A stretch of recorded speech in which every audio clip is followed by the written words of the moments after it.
Hi, Dylan Robinson. Today we're holding our home buyer presentation course together. And so we just want to basically share a good video. We tried doing Facebook Live and had some technical difficulties with downloading. So here we are today. I'm Tess Robinson. I'm a mortgage lender. I'm with Gill Mortgage, and I've been a lender for 22 years now. I started as a first generation home buyer, and I use that experience to help most of my first time home buyers today. I do work with investors and experienced home buyers as well. And at Gill, we have almost every loan program you could imagine. So contact me. I'm sure we can help you. Today, Dylan's going to be doing this presentation to me, and he's going to be covering the real estate portion. So I just want him to briefly introduce himself to us, who he is and how long he's been in the industry and why he loves what he does. Dylan, can you tell us a little bit about you real quick? Hey everyone, yes, my name is Dylan Sage. I'm with the Rosen team out in Scottsdale. I broker with eXp Realty. I have been doing this for about a decade now. I thoroughly love helping families, providing creative solutions to help them get into homeownership and to create wealth through real estate. Awesome, Dylan. Well, let's go get into this presentation together. So on the screen, you see the home buyer presentation. And so let's go ahead and let's get started. So when we're looking at a loan, to purchase a house, the first step is getting pre-approved, because then pretty certainly you're going to get approved for the loan and you're going to close. So that all starts with completing a home loan application. On that loan application, you're going to give me your employment information for the last 24 months, your residential history for the last 24 months, your income, and your assets. And then you're also going to allow me permission to pull credit. So when we pull credit, we're pulling a soft credit inquiry. So that way you're not triggering any inquiries on your credit. It's not affecting score. You and I could comfortably take a look at that together. And if everything looks good, we will pull that hard inquiry as soon as you're ready to start your home search, because we're going to have to run that through an automated underwriting system. So first off, we're going to try to get pre-qualified and get you a ballpark loan amount that you're qualified for. That's really just to give you an idea, what market you're looking in when it comes to purchase price and things like that. The next step is providing me financial documents. This is such an important piece, and I really I really ask you to be prepared to provide these documents. So it's really going to be dependent on the loan type that you choose. So at very basic, we're looking at W-2s for the last 2 years, pay stubs, bank statements.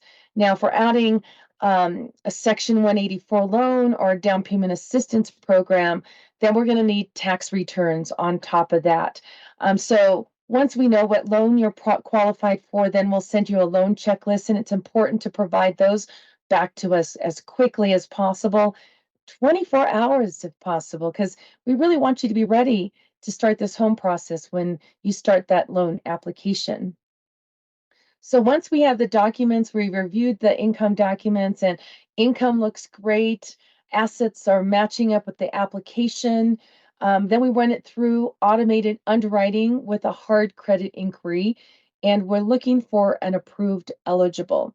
So once we have that approved eligible, then you start your home search. Sometimes you might still be a little bit on the fence about, your qualifications. And so in that case, we may decide to take that extra step and submit your loan for underwriting with a to be determined address. So Dylan is going to cover the next part, finding your home. So hiring a real estate agent. Dylan, can you go ahead and take us on this journey about hiring a real estate agent? How do we find a realtor? I know that I like to refer real estate agents to my buyers, but I always ask their permission. So if they're not wanting to take a referral and they're going to go find their own real estate agent, how do they find a realtor, Dylan? Honestly, a lot of people word of mouth is probably going to be the best route. So referral based, whether if it's through your lender or family or friend. If you have someone that is that you trust, really, the real estate agent's going to be working on your behalf. So they're going to be negotiating for you, writing contracts, showing properties to you, and being the middle person between all parties to make sure that the transaction runs smoothly. So just making sure that you hire an agent that knows what they're doing, that has that has done more than a few deals under their belts, because this is going to be the biggest transaction of your life. And just making sure that it's going to run smoothly. If there's any red flags that pop up, they're going to be the ones to let you know, so we can remedy that as soon as we can. Yeah, I mean, a lot of people, go on. I would personally say check out their profile, check out their Zillow profile, and see how they're doing in the business, and check out their reviews, because that really shows you if you can work with this person going forward. Let's see, sign and sells contract for the property. So, I mean, when it comes to searching for a home, you would have that discussion with your agents, your non-negotiables and your negotiables on what you need for a home, location-wise. And once you start shopping around for a home, and you find that home that you really like, you are going to want to make that offer. So making that offer, you would speak with your agents and see how we can structure that offer based on the current markets. So the market's always changing.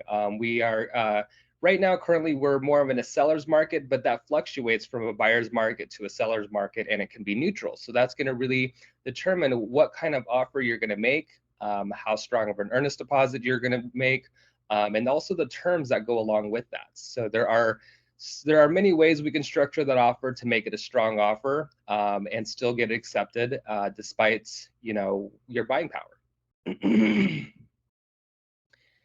Sign your disclosures within 24 hours. So as soon as you get into contract, your lender is going to reach out to you and have these disclosures met for them to start the process. We're going to have a lot of moving parts. You're going to be working with your agents and then the lender and also the title company. So, it's very crucial that we meet these deadlines, because money is on the line, which is that earnest deposits. And we need to make sure that we do not breach contract and that we're moving forward at a very good pace.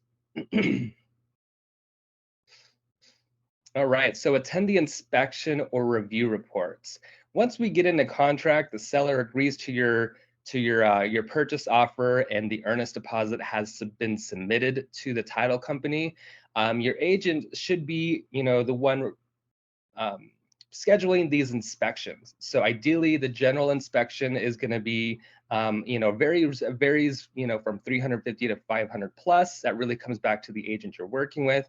It's very crucial that you get a termite report, and depending on the home of the year of the home, it would be a good idea to get a sewer scope of that as well, meaning that you're going to get a video recording and a report on the current sewer system, the plumbing of that home, so we know that it's in good condition. There's no intrusions going on in there, and we can utilize that as a negotiating piece with the seller to get those repairs done or to get additional credits. Okay, so now, remember I mentioned you're in this buying process and you're going through your home inspection. Simultaneously, you're working with me as your lender, and we're also working to get your home loan closed on time. So one of the biggest things I have to say is that you don't want to delay your lender's loan document process and loan process, even if you're uncertain about whether or not you're going to get your purchase accepted terms if you're going through the home inspection process. So, because even if you sign your lender documents, that doesn't put you in stone that you have to close on that loan. We understand that you're still going through the home inspection and that there's a chance that you might cancel that contract. So if you do, then we just cancel the loan. But you want to sign those loan disclosures, like Dylan mentioned, within 24 hours of receiving them.